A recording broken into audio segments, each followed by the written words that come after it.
শহীদ president Ziaur Rahman এবং দেশনেত্রী বেগম খালেদা জিয়া। এই পাঁচজনের মধ্যে মৌলানা ভাসানী কখনো সরকারে যান নাই, কখনো ক্ষমতায় আসীন হন নাই। বাকি চারজন ক্ষমতায় গেছেন এবং এই চারজনের মধ্যে শেরেবাংলা ফজলুল হক, তার জীবনে উত্থান পতন আছে রাজনীতিতে। শেখ মুজিবুর রহমানের জীবনে উত্থান পতন আছে। কিন্তু আশ্চর্যের বিষয় হল শহীদ প্রেসিডেন্ট জিয়াউর রহমান এবং দেশনেত্রী বেগম খালেদা জিয়া 100 বছরের ইতিহাসে একমাত্র দুই নেতা এবং নেত্রী যারা জনপ্রিয়তার শীর্ষে সারা জীবন অবস্থান করেছেন। এটা আমাদের স্মরণে রাখা দরকার। এটা একটা অদ্ভুত এক্সাম্পল। আমি সারা পৃথিবীর ইতিহাস পড়ার চেষ্টা করি, রাজনীতির ইতিহাস যতটুকু পড়েছি, একই বাড়ি থেকে, একই সংসার থেকে স্বামী এবং স্ত্রী পুরো জাতির সবচেয়ে জনপ্রিয় ব্যক্তি ছিলেন পুরো রাজনৈতিক জীবন ধরে, এবং যে জনপ্রিয়তা নিয়ে রাজনীতিতে প্রবেশ করেছিলেন সেই জনপ্রিয়তা নিয়ে আল্লাহর কাছে ফিরে গেছেন। এর কোন এক্সাম্পল সারা পৃথিবীতে নাই। এটা একটা ইউনিক বিষয়, এটা যেন আমরা মনে করি, মনে রাখি। কেন এরকম হয়েছিল? কারণ শহীদ জিয়াউর রহমান, তার সততা প্রবাদ প্রতিম সততা ছিল।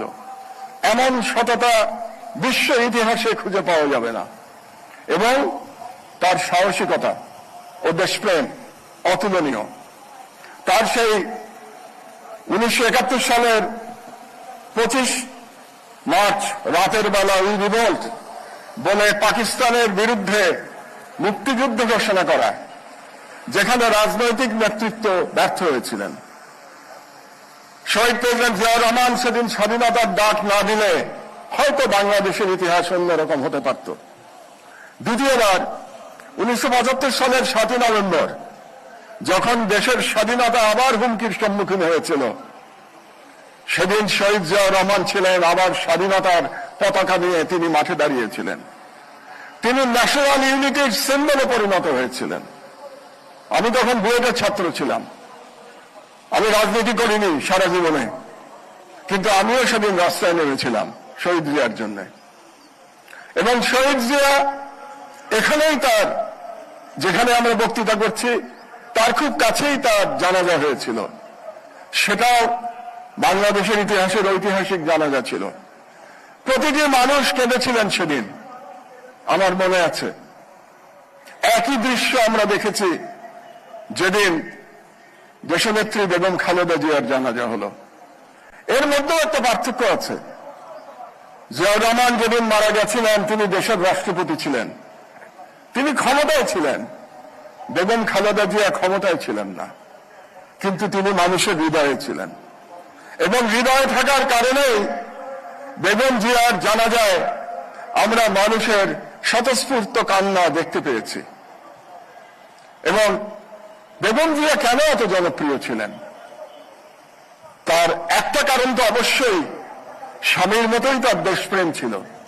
আরেকটি কারণ হচ্ছে তার সংগ্রামী জীবন।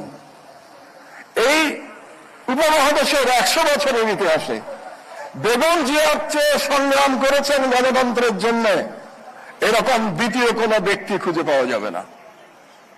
আপনারা পড়ে দেখেন, বেগম জিয়ার সমতুল্য সংগ্রামের কাহিনী আর কারো জীবনে খুঁজে পাবেন না, পুরুষ কিংবা নারী। সেই সংগ্রামের ইতিহাস আপনারা জানেন। কিন্তু তিনি কোনোদিন মাথা নত করেন নাই। তার একটি স্লোগান আমার সবসময় মনে পড়ে, ওদের হাতে গোলামের জিঞ্জির, আমাদের হাতে স্বাধীনতার পতাকা। এই স্লোগানটি যেন আমরা বাংলাদেশিরা কোনোদিন না ভুলি। আমরা যেন বেগম জিয়ার সেই স্বাধীনতার পতাকা সারা জীবন হাতে ধরে রাখি। তারা চলে গেছেন। বেগম খালেদা জিয়ার প্রতি শ্রদ্ধা জানাই, তার আত্মার মাগফিরাত কামনা করি। আরেকটি কথা বলে আমার বক্তব্য শেষ করব। অনেকেই বক্তব্য দেবেন এখানে। সেটা হলো তার পুত্র তারেক রহমান এখানে উপস্থিত আছেন। এটা খুব গর্বের বিষয়। বেগম জিয়া এবং জিয়াউর রহমানের সন্তান হওয়া অত্যন্ত গর্বের বিষয়, কিন্তু এটা একটা ভয়েরও বিষয়, এটা একটা শঙ্কার বিষয়। কারণ তাকে সর্বদা বাংলাদেশের মানুষ তার পিতা এবং তার মাতার সাথে তুলনা করবে। এই তুলনা বড় কঠিন, যে কোনো ব্যক্তির জন্যই কঠিন। বাংলাদেশে যেটা বললাম, গত 55 বছরে মাত্র 2জন নেতা নেত্রী জন্মেছেন।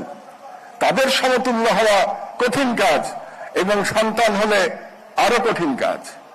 রবীন্দ্রনাথের একটা কবিতা আছে, তোমার পতাকা যারে দাও তারে বহিবারে দাও শকতি। আজকে শহীদ জিয়া এবং বেগম জিয়ার পতাকা তারেক রহমানের হাতে ন্যস্ত হয়েছে। মহান আল্লাহ তাআলার কাছে প্রার্থনা জানাই, তিনি যেন সেই অবিস্মরণীয় পতাকা, সেই শক্তির পতাকা, সেই স্বাধীনতার পতাকা তারেক রহমানকে বহন করবার শক্তি দান করেন। আল্লাহ হাফেজ। বাংলাদেশ জিন্দাবাদ।